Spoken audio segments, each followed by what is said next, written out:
E gostaria de lembrar inicialmente dois aspectos, né, históricos relacionados a esse programa. Não é que esse programa ele foi criado com o objetivo também de articulação. Ele foi discutido, né, em todos os departamentos, com os colegas, e foi formado nessa perspectiva de integração pós-graduação e graduação. Nesse sentido, também nós criamos dois fóruns. Tivemos dois fóruns de integração, 2009 e 2010, que trabalhou essa questão da integração. E algo assim que ficou bem marcado, né, em relação a isso, é a questão da produção do conhecimento, né? Pesquisas também que já foram realizadas na área da enfermagem mostra que a produção do conhecimento na instituição, né, ela avança com a pós-graduação. Então, a gente tem que entender que a pós-graduação é uma necessidade emergente, não é apenas algo para constar, algo de luxo, mas é algo que vai fazer avançar a pós-graduação, né? A professora Marion até colocou um dos itens ali também da avaliação, né? A graduação junto com a pós-graduação como item também de crescimento, né? Então, nessa perspectiva, gostaria de colocar duas questões assim que eu acho que tem que nortear também essa articulação, que é importante, é produzir, né, conhecimento e não só reproduzir. Não é? Então, eu acho que a pós-graduação, ela visa isso, a produção desse conhecimento. Não é? E algo que está sendo preconizado muito hoje é o ensino de inovação. E na nossa área, a questão de tecnologia do cuidado. Inovar. O que a gente pode, o que nós estamos realizando para que nossos alunos possam inovar?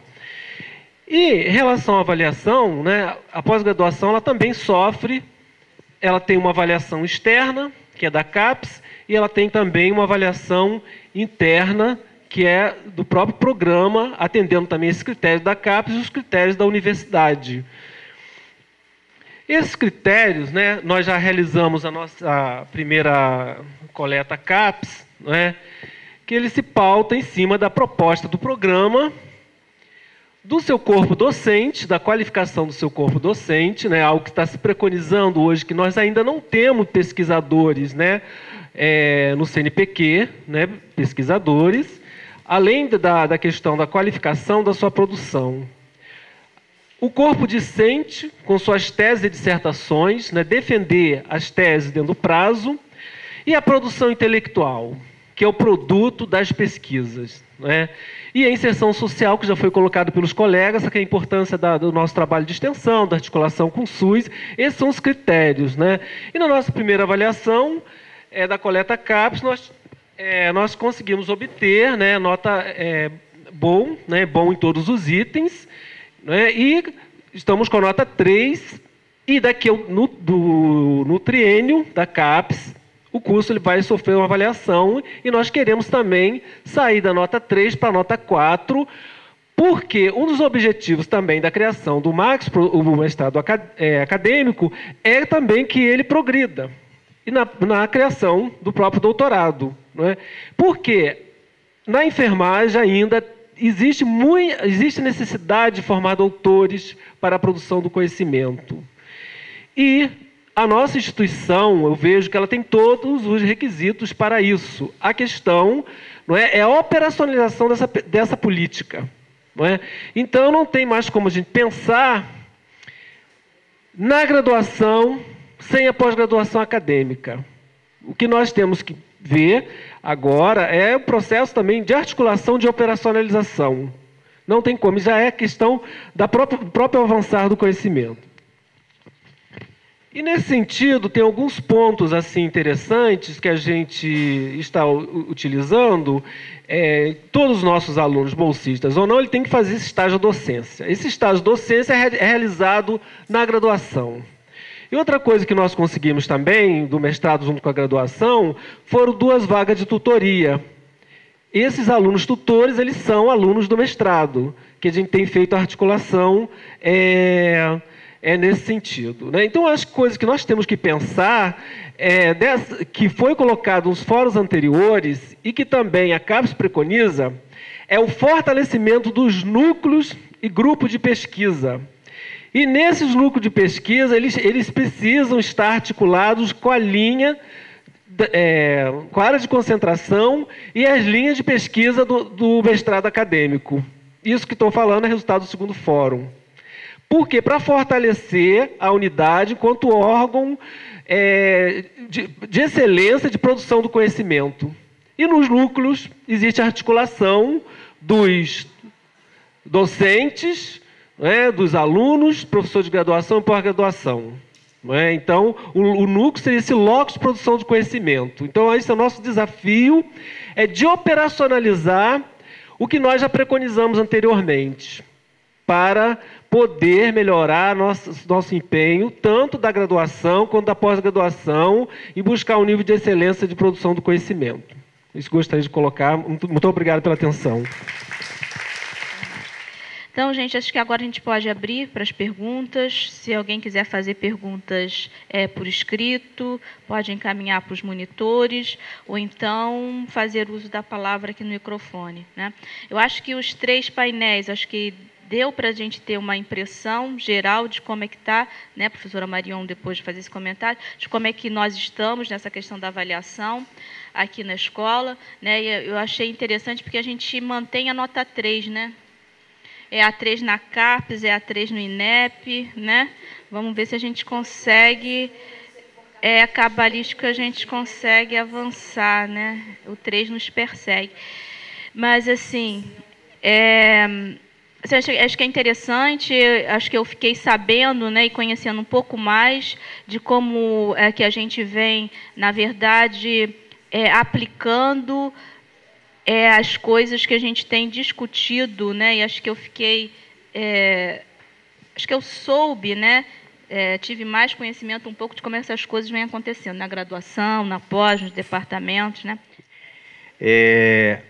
Eu fico feliz de, mais uma vez, poder participar da semana, né, científica aqui da enfermagem, porque, como professor da Faculdade de Educação, eu não sou enfermeiro, né, mas o nosso curso, ou seja, o nosso curso, quando eu digo aqui nosso, né, eu me sinto incluído nele, ele forma bacharelado e a licenciatura.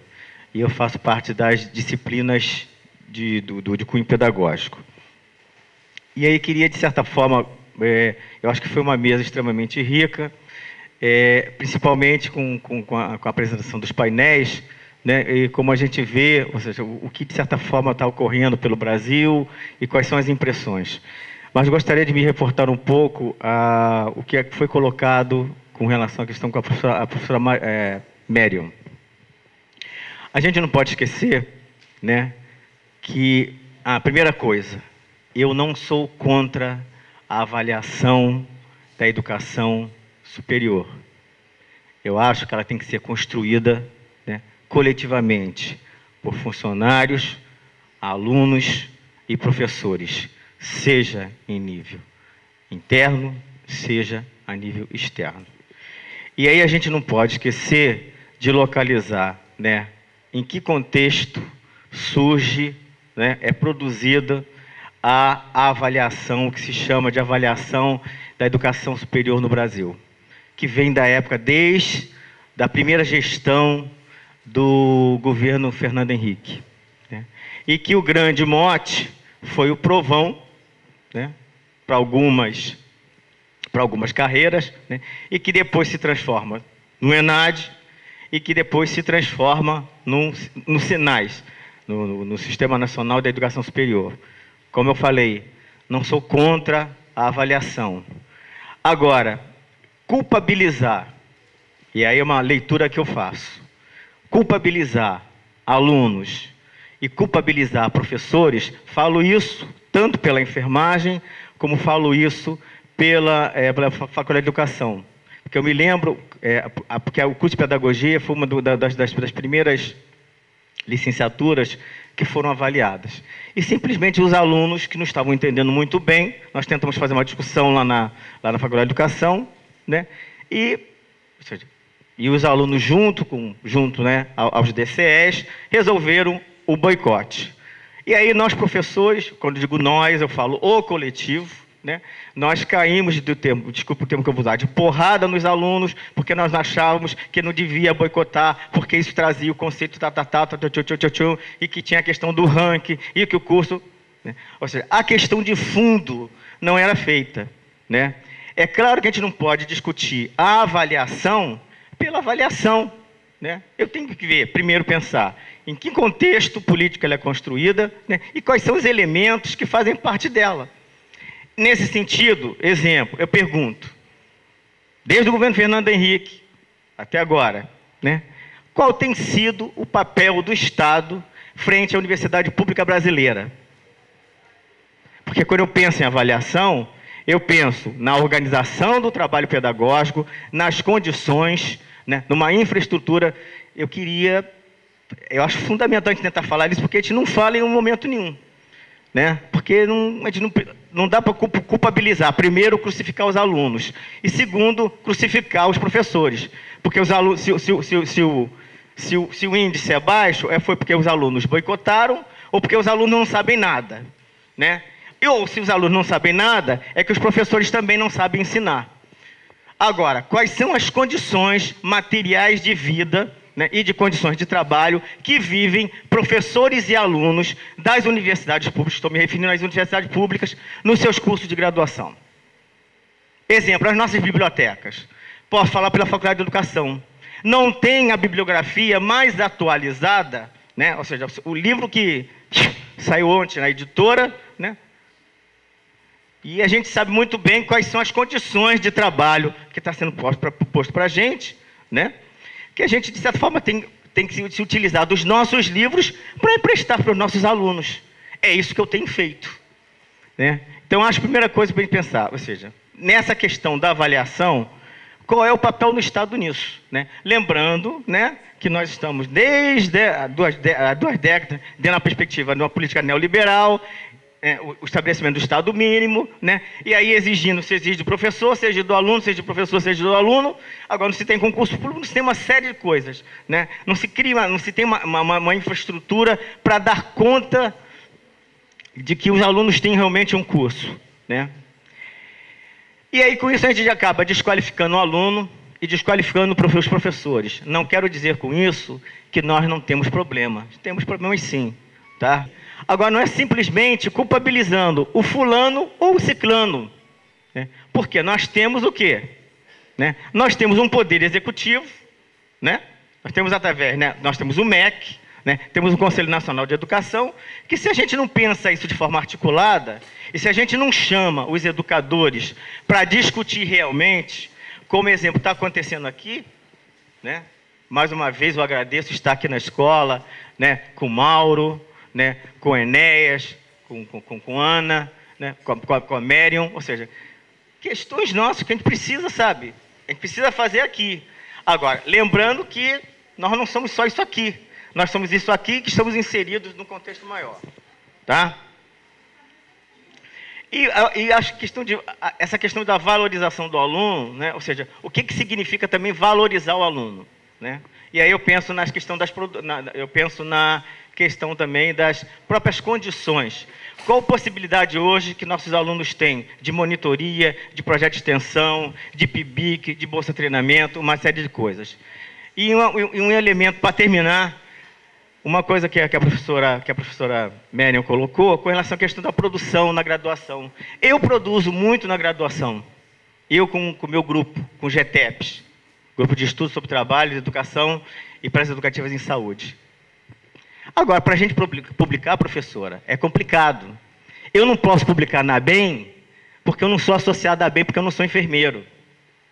Para publicar no Journal, não sei das quantas, eu tenho que pagar não sei quanto para poder o meu trabalho ser avaliado.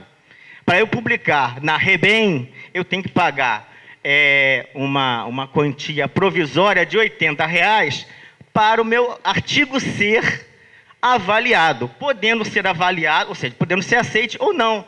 Ou seja, sabe que conjuntura a gente está vivendo? E a gente fala em produção daqui, produção de lá, né? Então, acho que ou seja, pensar numa avaliação é pensar num contexto muito mais amplo. Era isso que eu queria trazer. Okay? Muito obrigado. Bom dia mais uma vez, né? Mesa, participantes do evento. Eu Eu estava aqui pensando se eu deveria falar alguma coisa ou não, mas na condição de diretora da escola, acho que a gente não tem como se omitir, né, num espaço desse.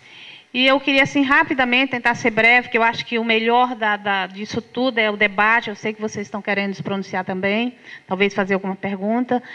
Mas, assim, eu entendi que o professor Zé Luiz, quando ele coloca isso, ele coloca em tese na questão global. Porque, assim, para mim ficou muito clara a mesa, particularmente na fala da Marion, e me chamou muita atenção, porque, assim, como eu sou uma crítica severa da questão dessa forma de avaliação, do ENAD, sou das pessoas que militam na universidade contra essa forma de avaliação, né, me posicionando nos conselhos superiores e por aí vai, só que a gente também tem que ter responsabilidades em relação a isso. Então, assim, para mim ficou muito claro quando você fala que a questão não está centrada, é lógico que tem a qualidade do professor, do estudante, e eu lembro quando você disse o seguinte, talvez os alunos tenham comparecido, preenchido, né, a prova, feito alguma questão, e na verdade foi isso que aconteceu, porque assim, ninguém duvida dos presentes aqui, da qualidade, né, dos nossos professores e dos nossos estudantes, e do compromisso e responsabilidade de cada um. E lembro que em 2007 foi o grande marco nessa universidade, quando houve a mobilização do Diretório Central dos Estudantes, de vários DAs, inclusive da enfermagem, de que nós não deveríamos participar desse processo, né? E assim, na verdade, nós aqui internamente, tem uma ex-aluna ali balançando a cabeça, que hoje é professora substituta, ela participou desse processo, né, sabe do que eu estou falando? Então, assim, e para nós também, na verdade, internamente, nós não fizemos essa discussão. Nem fizemos essa discussão com a crítica que nós fazemos externamente. Quer dizer, em momento nenhum nós sentarmos com nossos alunos, não é para ensinar a fazer prova de ENAD, não. Porque eu acho que a prova ele tem que aprender no processo, no decorrer do seu curso. Não é cursinho que tem que se dar, como algumas escolas dão, para o aluno se qualificar e fazer a prova do ENAD. Não é isso, isso não cabe. É um atraso quem faz isso, né? Porque a formação de qualidade ela se dá no processo. Mas, assim, em nenhum momento nós chegamos para os alunos, conversarmos com os alunos, e aí eu posso falar com tranquilidade, que eu já era diretora à época, então é uma autocrítica, é uma autoavaliação que a gente faz. Em nenhum momento a gente conversou com esses alunos para estar colocando quais as possibilidades de se fazer, ter essa ou aquela atitude. Nós fazíamos discussões gerais na universidade. E eu fui da turma do boicote. Do boicote. Estou colocando isso assim, porque foi uma discussão política que nós fizemos, mas era do boicote pelo boicote, era exatamente fazendo uma avaliação crítica em relação a isso. Eu fico me perguntando, também como diretora, como é que nós vamos ser avaliados daqui a um ano, né? Ou final do ano, porque essa escola, desde que eu me entendo como diretora, desde a primeira gestão e essa, ela está no burburinho de trabalhar melhor a infraestrutura. É lógico que nós estamos com muitas dificuldades ainda, mas muita coisa melhorou. Mas eu gostaria de saber qual a avaliação que esses alunos fazem da escola hoje, né? Dos seus laboratórios, das suas salas de aula e tudo mais. Então, eu sou uma das pessoas, Marion, que não tenho medo da avaliação. Não tenho medo da autoavaliação, eu, enquanto pessoa, enquanto instituição. Eu acho que a gente tem que colocar o dedo na ferida, sim, fazer isso tudo que a gente está fazendo, né, e projetar algo melhor para o futuro. Então, assim, entenda a situação que não é culpabilizar estudante ou professor, mas nós temos, enquanto formadores, a nossa responsabilidade nesta avaliação, até para desconstruir e construir algo melhor para a universidade e a educação como um todo no país. Muito obrigada. Primeiro, bom dia a todos, aos professores que expuseram com brilhantismo a temática, a professora Marion, obrigada pela oportunidade, né? E, primeiro, também dizer que eu estou feliz por essa manhã, porque tudo que a gente pretende é exatamente, o nosso objetivo maior é fazer a avaliação da nossa proposta. Então, eu acho que, enquanto ex-coordenadora, a que coordenou a construção dessa proposta pedagógica que aqui foi apresentada, no tempo todo nós falávamos exatamente isso, que a avaliação precisa ser feita durante o processo, né? Então, eu acho que esse momento é rico e eu estou feliz por estar aqui. não me sinto, como utilizando a categoria culpa, né, que o professor José Luiz colocou, não me sinto culpada em momento nenhum, não me sinto responsabilizada pela nota 3 no ENAD, porque muito bem foi colocado pela Marion, e é o que está no ENAD, que a avaliação dos alunos e do corpo docente da proposta pedagógica é boa. Eu fui avaliada nacionalmente e tirei a pontuação máxima, e também isso está colocado. Quer dizer, eu acho que a gente precisa aparar as nossas arestas. Isso que a professora Sidênia coloca, de que a gente precisa sensibilizar o nosso aluno pelo positivo do ENAD e pelo não positivo do ENAD, é que precisa ser trabalhado. É essa a questão maior, eu acho. Agora, também precisamos fazer a nossa meia-culpa, e eu faço a minha, é de que a gente falamos as mesmas coisas, ou avançamos até, mas para as mesmas pessoas. Então, hoje a gente vê, não estive aqui no Fórum de Integração, por questões particulares, mas hoje eu vejo um auditório esvaziado, tem qualidade sim, mas ele está esvaziado. E eu sempre, há 25 anos estou nessa escola, e mesmo tendo os professores novos, mas quase sempre nós, da nossa geração quase saindo, somos sempre aqueles que estamos aqui guerreando. Então, que a gente possa também fazer um movimento de sensibilizar os professores para a nossa proposta. Porque a gente, às vezes, como eu digo, o nosso aluno aqui não está, e o professor também não está. Então, como sensibilizar para que eles estejam presentes? Isso é uma grande questão E uma outra questão também que eu gostaria que a Marion colocasse, como que é esse movimento de enfrentamento da questão política estudantil, na hora do ENAD. Então, como fazer esse enfrentamento? E não é fácil, não foi fácil para mim, não foi fácil, não vai ser fácil para novas coordenadoras e para nós, como escola de enfermagem. Quer dizer, não, é uma dificuldade que a gente precisa enfrentar. Eu acho que estamos aqui para isso. Eu me coloco sempre à disposição, eu acho que é um crescimento. 2007 foi o nosso primeiro ENAD, estávamos no meio na mudança curricular, tudo isso fez parte. Então, eu não quero, hora nenhuma, me justificar, eu acho que não há necessidade disso, pelo que a gente tem trabalhado. Agora, eu acho que nós precisamos, isso que eu vejo, aparar, mas que os nossos companheiros precisam vir. Isso precisa adensar essa discussão. É o que eu gostaria que fosse um pouco comentado. E parabenizar a mesa e as professoras, principalmente a exposição da professora Bárbara, viu?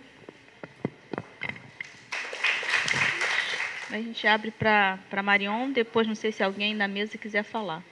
Tá bom? Bom, acho que são várias questões, concordo com muitos dos aspectos colocados aqui, aliás, com todos, porque realmente são questões que mexem o tempo todo conosco, Essa questão de avaliação, ter esse olhar crítico para o contexto em que ela nasceu, como é que ela vai se desenvolvendo. Agora, eu queria começar com um aspecto. A avaliação da CAPES é a experiência mais antiga que se tem de avaliação da educação superior no Brasil. É pós-graduação, mas é o que vem desde a década de 70, e se a gente olhar como a avaliação da CAPES na década de 70 e como ela é hoje, se avançou muito, é uma avaliação considerada internacionalmente madura. Hoje ainda se tem críticas, mas a gente vai fazendo, e a gente não questiona muito, a gente vai trabalhando para alcançar o 3, para alcançar o 4, para alcançar o 5, porque se sabe que essa nota mágica ali, ela vai definir muito da trajetória daquele programa dali para frente, para chegar num doutorado, para ter fomento, para ter... Então, assim, no pós-graduação, eu não sou professora no pós-graduação, mas acompanho essa discussão em função de ser coordenadora de CPA, a gente mais ou menos tem isso estabilizado. Se tem críticas, mas ao mesmo tempo está posto, e a gente vai indo. Na graduação, até pelo tamanho da graduação no país, todo esse processo é muito mais complexo e muito mais recente. E complexo em todos os sentidos, porque ele acaba sofrendo influências de muitos aspectos políticos, sociais, enfim, né? Mas eu vejo que nós precisamos fazer um caminho na graduação. Nós temos aí 26 mil cursos de graduação no país, na enfermagem, sei lá, já deve estar perto dos 800, coisas de péssima qualidade, né? E precisa acontecer alguma coisa.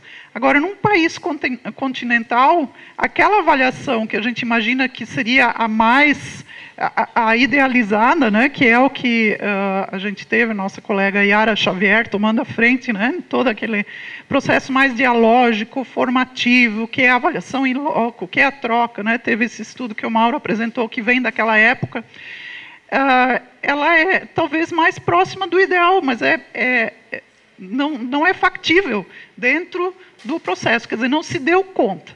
E aí se chegou nessa questão mais objetiva do ENAD, que nós podemos, sem dúvida, se tem muitas críticas, e eu tenho muitas críticas, mas eu vejo que nós precisamos fazer a crítica nos envolvendo no processo, e nos envolvendo na melhor forma possível e respondendo da melhor forma possível. Acho que a questão culpa não é nada disso, né? Quando eu levantei as questões ali, é fazer uma análise de como a gente se envolveu nisso. Nós lá na PUC também, em 2004, 2007, a PUC como um todo nunca, quer dizer, não se envolvia muito. Inscrevia o aluno, dizia que ele tinha que fazer, não se fazia um movimento assim de reflexão. Só que chegou 2008, nos resultados de 2008, e os resultados cada vez baixando mais, e aquilo tendo um impacto negativo para a universidade. Não é nem na questão de concorrência por ser uma universidade privada, mas é a questão, assim, uma imagem errada daquilo que efetivamente se é, né?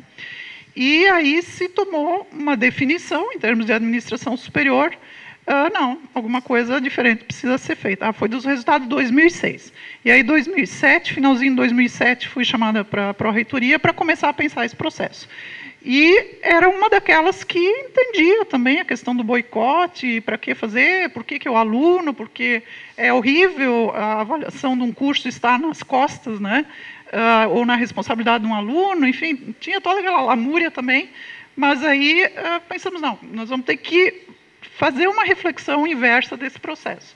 E aí começamos a trabalhar no sentido de que, bom, é isso que está posto, é o jogo, né? Então vamos jogar da melhor forma possível e, paralelamente, nos envolver em todas as instâncias possíveis para ir contribuir na qualificação desse processo, que não é mole, né? A gente provocar mudanças num sistema tão grande, mas o processo vai se fazendo. Se a gente vê Provão e ENAD, nós tivemos avanços. Embora o ENAD também esteja pautado muito ainda na questão conteúdo, na questão, enfim, mas houve avanços na forma da prova, houve avanços com o índice IDD, que não olha só produto final, mas olha processo, enfim. Então, tem uma série de questões realmente que a gente tem que questionar, mas tem que questionar a partir de um entendimento profundo de como esse processo está sendo construído. Eu vejo que o ENAD também tem um avanço nessa questão da participação do estudante no questionário. Quer dizer, não é só o conhecimento dele que é avaliado, eu acho que tem que ser avaliado o conhecimento. Em algum momento, talvez não nessa forma, enfim, mas eu acho que avaliar o conhecimento do aluno que egressa de um curso tem o seu sentido também. Ele só não pode ser a única forma de avaliação da educação superior, logicamente, e por isso nós temos que avançar no sentido de que o ENAD não tem um peso tão grande hoje, né? Hoje ele conta 60% da nota do curso está no ENAD. Então, é um peso muito grande, realmente precisa diminuir, essa é a perspectiva do INEP. Já era 70%, depois foi para 60%, e a perspectiva é que diminua o peso sobre a prova, né? Mas a questão do questionário do estudante, e nesse sentido o movimento estudantil, em alguns aspectos, tem começado a refletir, que é um espaço de participação que ele também precisa valorizar. Quer dizer, o questionário do estudante é também um lugar para dizer como é que está a educação brasileira, seja ela no setor público, seja no setor privado. E é uma força de barganha que se pode ter aí quando o aluno se expressa, olha, eu não tenho infraestrutura, eu não tenho o insumo que eu preciso, e ele fala isso a partir do quê? Ele fala isso a partir da percepção dele e a própria percepção do docente, quando o docente diz, olha, realmente nossa aula podia ser muito melhor se a gente tivesse esse ou aquele laboratório, e o aluno vai entendendo que ele precisava ter o melhor laboratório, ele se expressa lá e eu tenho ali, inclusive, um respaldo para buscar, enfim, recursos para o meu curso, para a minha unidade, enfim, dentro da universidade ou dentro de uma instância maior, né? Então, eu vejo assim, que é um processo de reflexão. A questão do movimento estudantil, ela tem que ser valorizada, né? A gente tem que realmente fortalecer e refortalecer o movimento estudantil, mas fazer uma reflexão para que, naquele ponto em que ele vai querer expressar a opinião dele, né, de insatisfação com o sistema, não seja um ponto que, por outro lado, o prejudique, né? Então, o que ocorre? A gente tem trabalhado com os nossos estudantes, a gente tem, por exemplo, os estudantes do serviço social, eles têm um movimento muito forte em termos nacionais, e a gente realmente valoriza e reconhece esse espaço estudantil dentro da nossa universidade, talvez o diretório mais ativo, funcionante, enfim, e realmente explicitaram no último ENAD que eles fariam e aderiram ao boicote nacional, né? E realmente aderiram, a nota deles no ENAD em si foi 1,9, que se arredonda para 2 e que acaba se arredondando para 3, mas eles ficaram muito satisfeitos quando eles viram que era 1,9 e não 3, como acaba saindo pela questão estatística ali, né? Por quê? Porque eles queriam fazer o boicote. Bom, esse ano, a direção do Serviço Social, que faz o ENAD esse ano, também disse, bom, nós vamos ter que fazer uma reflexão.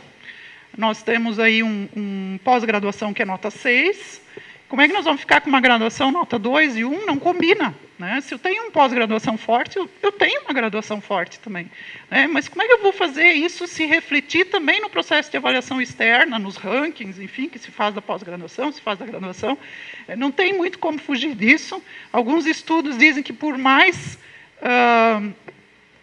perverso que seja essa questão do colocar em público os conceitos, né, porque eles geram rankings, é também essa questão que fomenta as mudanças internas, quer dizer, porque eu não quero publicamente aparecer com o 3 ou com o 4, eu quero ter o 5.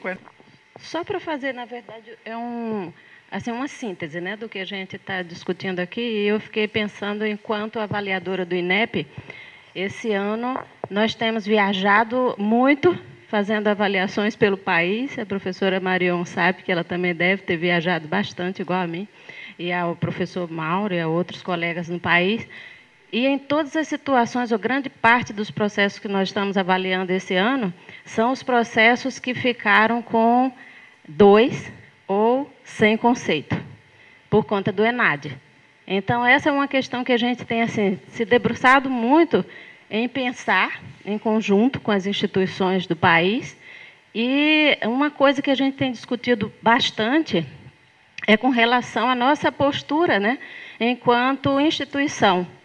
Eu tenho dito muito para os alunos e para os coordenadores dos cursos onde eu tenho andado pelo Brasil, que, embora nós discordemos da forma como a avaliação se dá, embora nós tenhamos assim, ideias de até sugerir outras possibilidades de avaliação, o que importa é que, nesse momento, nós tomemos consciência da nossa responsabilidade para o que está posto. A nossa realidade é essa. Eu tenho a média da avaliação do meu curso, basicamente, pelo ENAD. Então, eu tenho que conscientizar professor, aluno, a instituição de um modo geral, com relação à nossa responsabilidade perante essa avaliação. Porque, se a gente não tiver a média mínima 3, nós vamos ter inúmeros prejuízos com relação às outras questões que implicam o estar e o ser universidade. Então, eu fiquei pensando assim, nessa questão de minha participação enquanto professora, enquanto avaliadora do INEP, esse movimento que nós precisamos fazer, né? Embora a gente seja contra a forma como se avalia, como se dá isso aí. Mas nosso compromisso agora é trabalhar para que a gente tenha essa média boa. Porque se a gente não tiver essa média boa, nós vamos ter seríssimos prejuízos no decorrer do nosso crescimento. Nós aqui estamos caminhando em prol de aumentar a nota de mestrado, em conseguir doutorado. Então, essa nota mínima aí do ENAD vai ter um peso extremamente significativo, porque nós pretendemos alcançar de evolução na universidade. E aí a responsabilidade é de todos nós, professores e alunos. Quer sejamos a favor ou não, a forma como se dá a avaliação, a nossa responsabilidade agora é trabalhar para que a gente tenha uma média boa. É essa. A nossa realidade é essa. Então, era só para fazer uma síntese, na verdade, né? E agradecer a todos pela ótima explanação que foi, a mesa maravilhosa que a gente teve nessa manhã. Então, assim, a gente quer ter esse reconhecimento, porque o reconhecimento traz fomento, né? O fomento traz mais condições de produção, enfim, é um círculo aí que a gente não tem muito como escapar dele, por mais que a gente tenha que fazer sempre essa análise pé no chão, sabendo de onde ela vem, as políticas neoliberais que estão aí, mas é nesse olhar crítico e, ao mesmo tempo, no desenvolvimento interno, que a gente vai construindo esse caminho, né? Então, eu vejo que, eu falo como alguém da área de avaliação, mas também como enfermeira, e vejo que nós precisamos, na enfermagem, primeiro, melhorar o desempenho da área, mas, principalmente, discriminar entre o que nós temos de bons cursos, e a UF, não há dúvida, tá? Eu já disse antes, né? A gente é novinha, e a gente sempre diz que quando a gente crescer, a gente quer ser que nem a UF, quer ser como outras por aí, né? Assim, a gente sabe que são espaços que têm a sua história reconhecida. Agora, tem muita instituição de esquina abrindo curso de enfermagem e que precisa aparecer em algum lugar, e não é possível. Se não aparecer no ENAD, mas vai aparecer no peso cada vez maior da titulação dos docentes, porque o curso, a nota do curso não é só sobre o ENAD, como eu falava antes, embora com peso grande. É na titulação dos docentes, é no regime de trabalho dos docentes, é na infraestrutura, é nas práticas pedagógicas, enfim. E o censo da educação superior esse ano, por exemplo, não sei o quanto que vocês acompanham essa coleta, né, que é quase a coleta CAPES da graduação, agora o censo e esses outros processos. Ele coletou não mais o número geral de alunos, por exemplo, mas a gente acompanha aluno por CPF, assim como o POS também. E aí vai se começar a ter uma possibilidade de ter dados mais objetivos de avaliação. Por exemplo, bolsa de iniciação científica. As nossas universidades têm razoável número de bolsa de iniciação científica, queremos mais. Mas tem outras que não têm nada disso. E isso tem que fazer a diferença no cômputo de avaliação externa. Precisa. Só que essa possibilidade de valorizar um curso da UF de enfermagem que tem X bolsas de iniciação científica em relação a outra da esquina que não tem nada, só começa a ser possível quando eu tenho bancos de coletas de dados objetivos que permitam essa comparabilidade, né? E, com isso, aumentar o peso desses aspectos e não da prova. Quer dizer, a prova ela vai ficar. A tendência, ou assim, a meta é que ela chegue a ter um peso máximo de 30%, não mais de 60%. E que essas outras questões todas, né? Então, hoje, lá no censo, eu respondo. A fulana, né? Ela ingressou em tal ano, ela tem bolsa de iniciação científica durante esse ano, ela fez extensão, ela fez... Bom, se eu começo a ter esse sistema de coleta bem reforçado e consistente, eu posso fazer avaliações em cima de outros dados objetivos, que eu não tenho ainda, que no pós eu tenho. Eu coloco lá exatamente quanto tempo a fulana levou para defender a sua tese, a sua dissertação, isso lá no sistema faz a conta e dá o resultado lá. Agora, na graduação, eu ainda tenho um processo a vencer. Então, assim, existem muitas falhas, ainda existe, mas é algo que vai se construir com a nossa participação e que a gente tem que ver como vai fazer isso, né? Eu vou aproveitar esse gancho da avaliação. Quando nós assumimos a coordenação, dói, né? Lógico que dói, a gente fica muito preocupado com um resultado desse, sabendo como foi todo esse processo de boicote, Eu e Cristina fomos ex-alunas daqui, né, dessa escola, e viramos, né, estamos coordenadoras de curso. E aí a gente assume e se dá conta desse resultado. Claro, nós não concordamos, né? Tem toda uma consideração em cima da avaliação. A avaliação é importante, é uma forma de você medir o desempenho, né, de toda uma instituição, de todo um curso, do seu corpo docente, discente. Isso daí é inegável a importância da avaliação. Claro, de como ela se dá é que é o questionável. Mas ela tem que se dar, né? Os critérios estão aí, estão postos. Nós não temos esse poder ainda de mudar, somos formiguinhas que vamos ajudar a construir e a mudar, cada um de nós. Mas nós já começamos a trabalhar desde 2008, quando nós assumimos e pegamos esse, né, tivemos esse resultado do ENAD, nós já começamos a conversar com os alunos e trabalhar com eles, conscientizar da importância de fazer a prova. Não é só a prova, mas que é uma parte da contribuição deles também para melhorar essa nota, explicar o que é bom e o que é ruim, os aspectos positivos e negativos de toda avaliação. Então, eu queria, né, só trazer isso para dizer que nós não estamos parados, né? Não é só a coordenação, mas todos os docentes, eu acho que de alguma forma já vêm trabalhando com isso. Nós estamos, né, vai ser sábado, domingo a prova. Então, eu gostaria até de aproveitar e pedir, né, a todos os docentes que estão aqui presentes e que falem com os que não estão, para trabalhar junto, todos os nossos alunos, não houve uma seleção.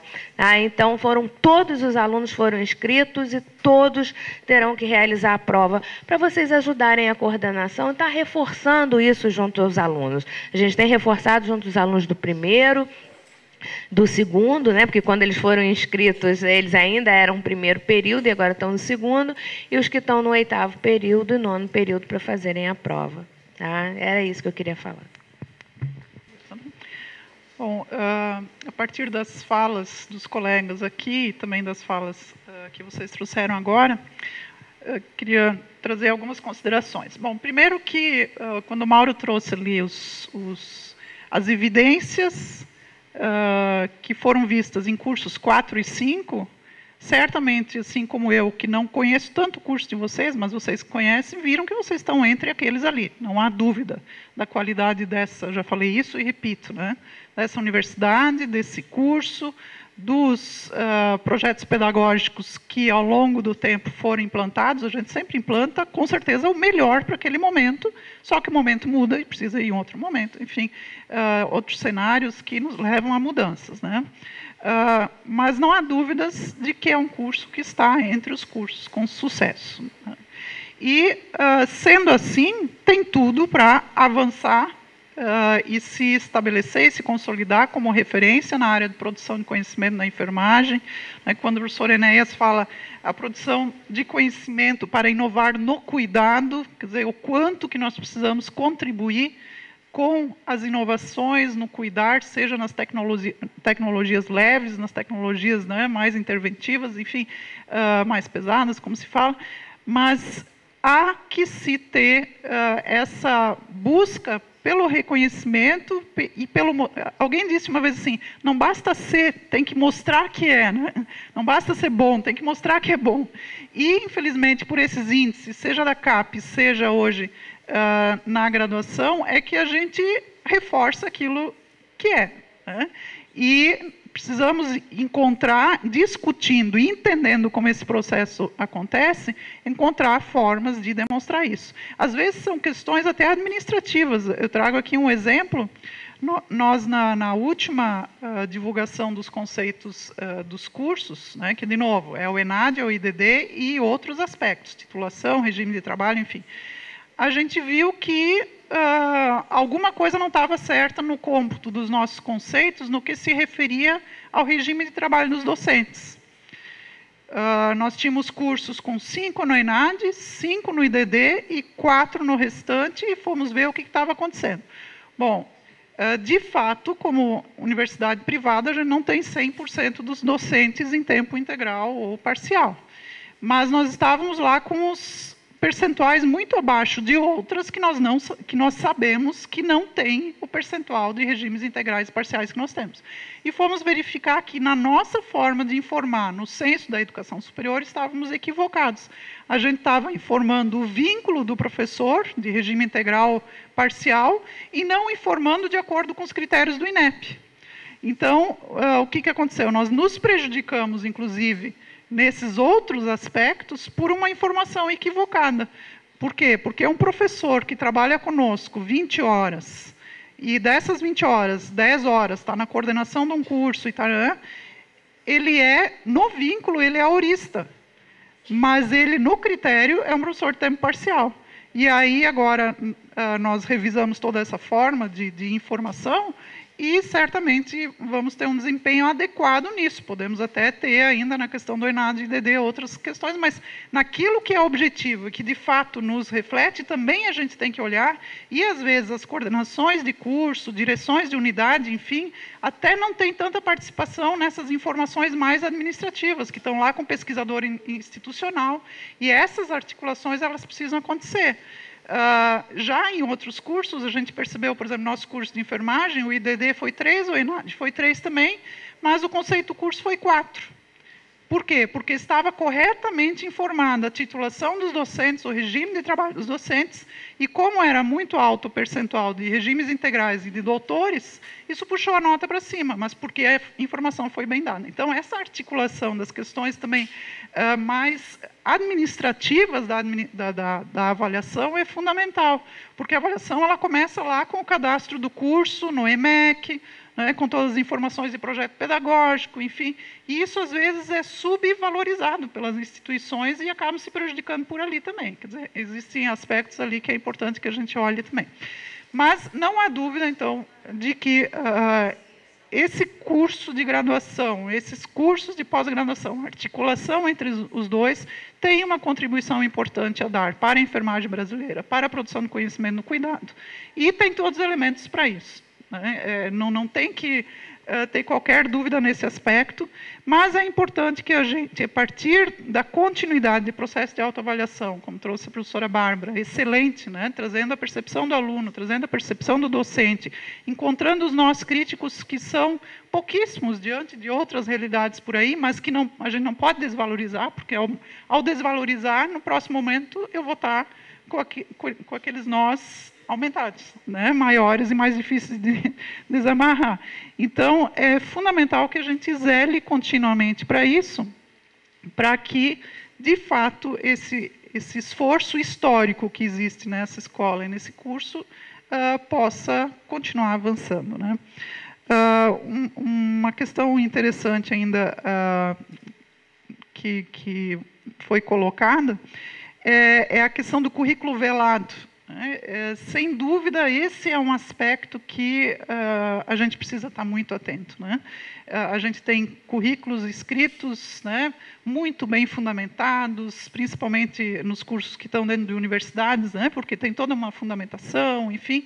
Agora, aquilo que acontece no cotidiano da sala de aula, seja a sala de aula das 4 paredes, ou lá na atenção básica, lá no hospital, enfim, os paradigmas de ensino, de aprendizagem que os professores trazem consigo, os novos, os antigos, os paradigmas de cuidar da saúde que trazemos junto, que transformam, às vezes, ótimos projetos em um processo de formação não adequada àquilo que nos propomos. Então, assim, estar atento àquilo que é velado é talvez o grande desafio de cursos como o de vocês, como o nosso, que não há dúvida da qualidade, mas que tem aí um papel, um compromisso importante de engrandecimento e consolidação da enfermagem brasileira. A questão da produção de conhecimento e a publicação, que o professor trazia, que é um compromisso do pós-graduação e também se espera da graduação, enfim, está aí, está posto na pós-graduação, não tem jeito, tem que se equalizar, tem que todas aquelas questões lá que a gente tem que atender, porque senão a gente não vai avançar. E nós vamos ter que buscar outros, realmente é uma discussão no mundo da enfermagem, da educação também, essa questão dos periódicos, das publicações. O Brasil está muito atrás em muitas áreas, e principalmente na nossa área, em relação a outros países, né? O contrário também acontece, professor. Tem um artigo que eu mandei para a Brasileira de Educação, que tinha tudo a ver com a educação, na minha perspectiva, e que eu recebi um retorno que isso não era de educação, né? Porque, afinal, era de enfermagem, educação e enfermagem, então, que publicasse nas de enfermagem. Então, assim, essa fragmentação do nosso conhecimento aparece aí nos periódicos, aparece nas possibilidades de publicação. A questão interdisciplinar ainda é muito teórica e pouco na prática, né? Quando a gente vai avançar, a questão dos departamentos que nos afastam ainda, em muitos momentos, mais do que nos aproxima. Então, eu vejo que os desafios são muitos e escolas maduras, como a escola de vocês, tem aí o compromisso de realmente zelar o tempo todo, porque são as guardiãs, sem dúvida, da produção de conhecimento da enfermagem, e que as mais novinhas, como a nossa, buscam se espelhar nessas para contribuir da sua forma, né? A escola, sem dúvida, está de parabéns, os desafios se colocam no sentido de, cada vez mais, buscar essa consolidação, esse reconhecimento externamente, né? Talvez muito mais do que internamente, mas quando a professora Bárbara fala, né, na questão da esperança, é no sentido assim, nós estamos muito bem, mas nós queremos continuar estando muito bem, né? Não é um olhar, não, nós estamos muito bem e queremos continuar sendo bons e mostrar que somos bons e ser reconhecidos, porque isso traz impactos positivos no fomento, enfim, né? Então, parabéns e, mais uma vez, muito obrigada por poder estar aqui com vocês.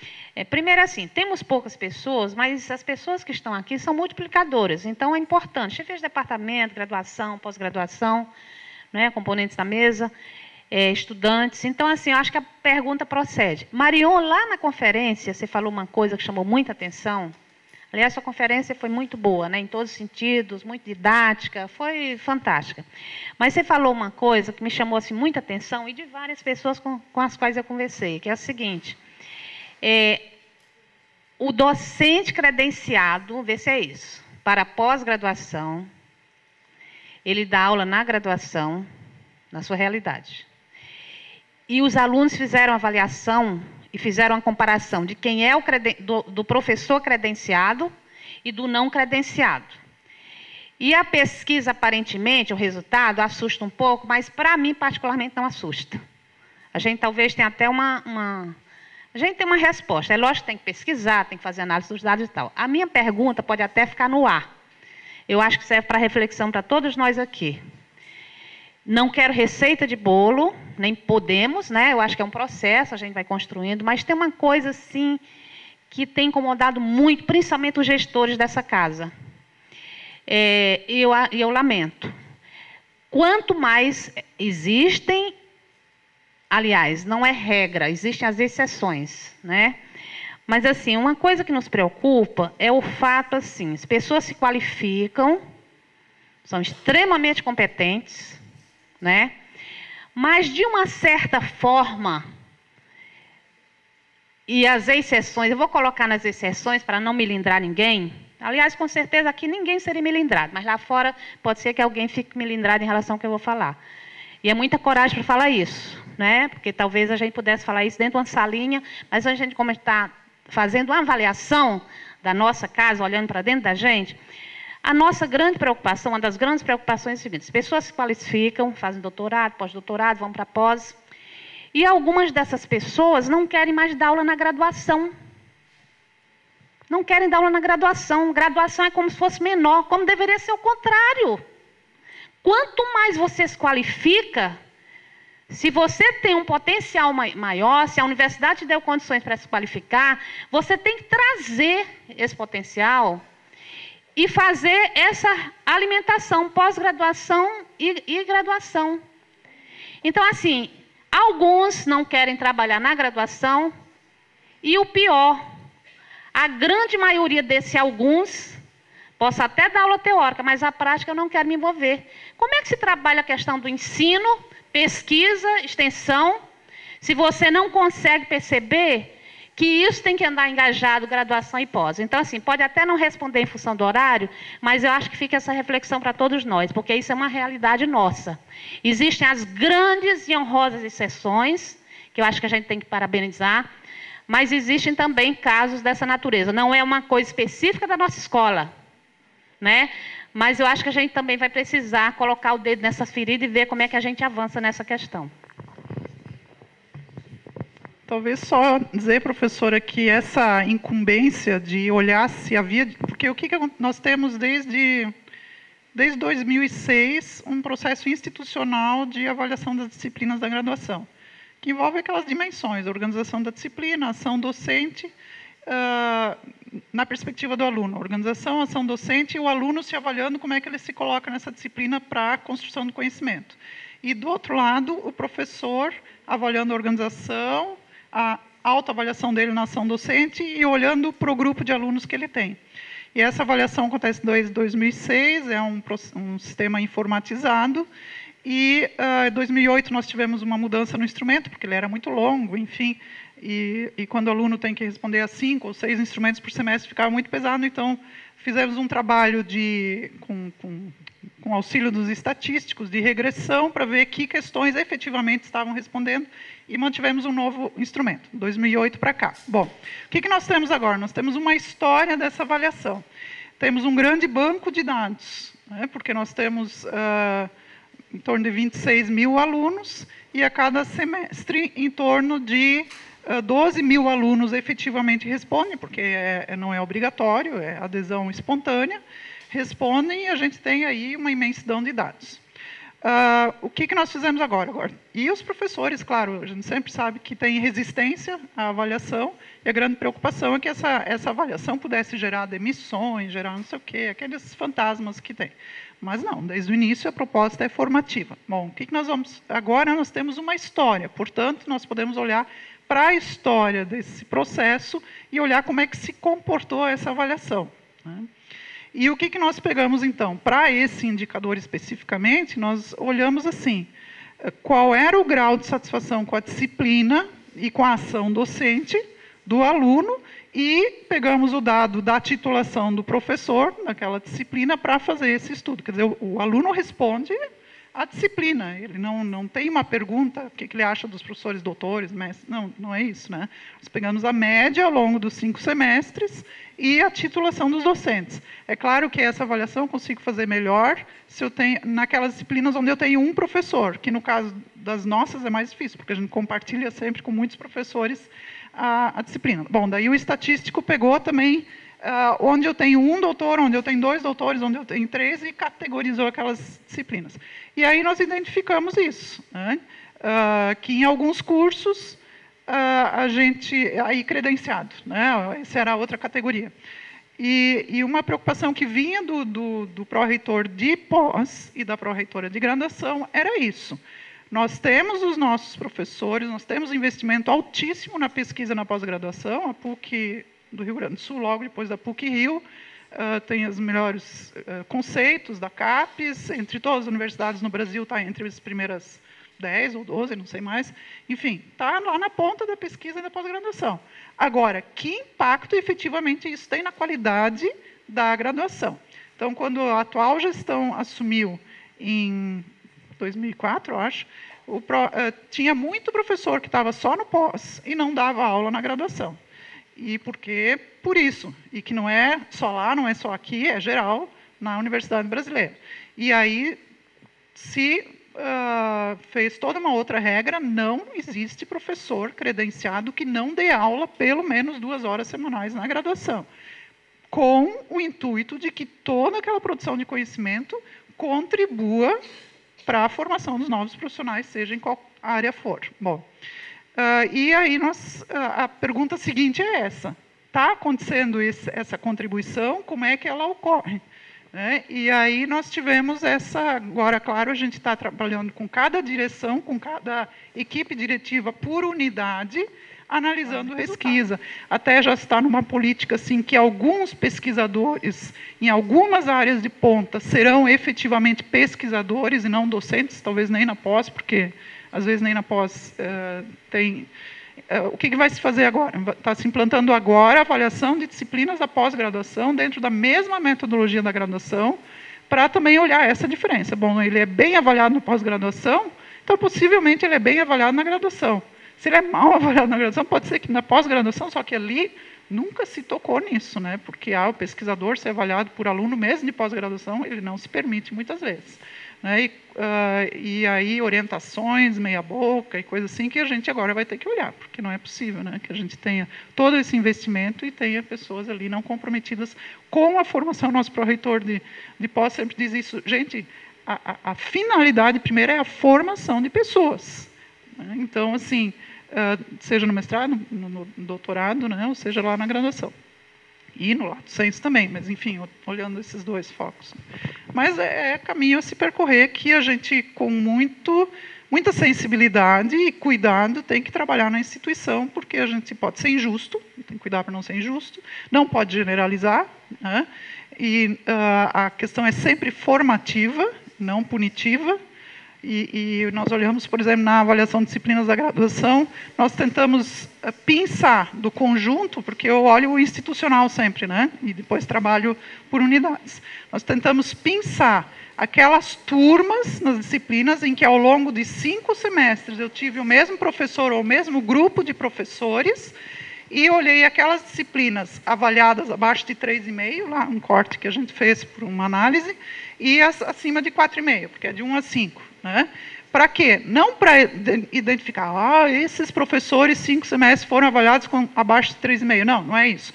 É o que na prática pedagógica desse grupo aqui ou do outro extremo leva à satisfação e também ao aprendizado. Né? Então, é tentar ver as evidências, um pouco como naquele estudo que o Mauro trabalhou, mas dentro de num micro contexto, né?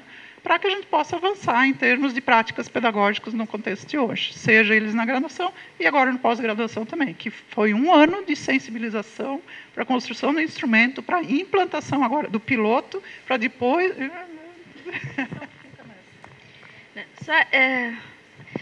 Essa questão, né, que a professora Sidênia levantou, né, essa coisa dos nossos docentes aqui na escola, né, fazendo essa articulação com a graduação e com a pós, né? Assim, nós somos uma escola aqui que a gente tem a felicidade de termos a maioria do corpo docente de doutores, né? E com isso a gente tem possibilitado a gente a ampliar a nossa perspectiva aqui de cursos de pós-graduação. Né? Então, a gente tem o mestrado profissional, que já vai aí com 5 anos, né? E a gente, esse ano, então, a gente teve aí uma ampliação do quadro de docentes que fazem parte desse mestrado profissional. A gente tem o mestrado acadêmico, né, com 2 anos aí de caminhada, né? E a gente tem aí uma perspectiva aí de um outro curso de mestrado, que é na área de ensino e saúde, né, que está sendo avaliado pela CAPES, né? Eu acho que aí fica uma preocupação para a gente, sim, de como é que fazer e proporcionar espaço de trabalho desse docente em que ele possa estar desenvolvendo as suas atividades na pós-graduação com toda essa pressão da CAPES, né? E fazendo isso em conjunto com a graduação. Né? Acho que a pós-graduação a gente tem tentado organizar essas questões, e aí a partir dos fóruns mesmo de integração, né, essa questão vem aparecendo tanto no primeiro fórum como no segundo, né, e nesse segundo fórum a gente definiu, né, uma carga horária mínima, né, para que os docentes que estejam na pós-graduação estarem na graduação também, né? E aí como é que fazer a gente, nós mesmos, respeitarmos as regras que a gente cria, né? A gente decidiu que essas questões de plano de trabalho do docente passa pelos departamentos, então, apesar eu ser professora da pós-graduação, né, o meu vínculo, né, a minha, vamos dizer assim, a minha relação, né, mais próxima de trabalho está no departamento, né? Então, assim, os departamentos, né, as chefias de departamento, aí os conselhos departamentais, eles, então, ficaram, né, no segundo fórum com essa, vamos dizer assim, com essa... não vou chamar de incumbência, porque seria um peso, né, mas com esse acompanhamento do plano de trabalho dos nossos docentes, né, porque a gente sabe que o processo de trabalho do docente é um processo de trabalho que permite, né, você criar diferentes cenários para que você possa desenvolver as suas atividades, né? Então, a gente tem aqui pesquisa, extensão, ensino, né? Então, como é que fazer esse equilíbrio, né? Eu acho que a gente aqui, a gente tem feito esse esforço, né? As coordenações dos mestrados, né, têm feito esse esforço junto com os chefias de departamento. Logicamente, como a professora Sidene falou, a gente continua tendo exceções, né? Eu acho que acredito que são poucas, né? Mas a gente ainda tem, né? Mas acho que na caminhada, eu acho que a gente pode vir a fazer, né, melhor o que a gente já faz hoje, né?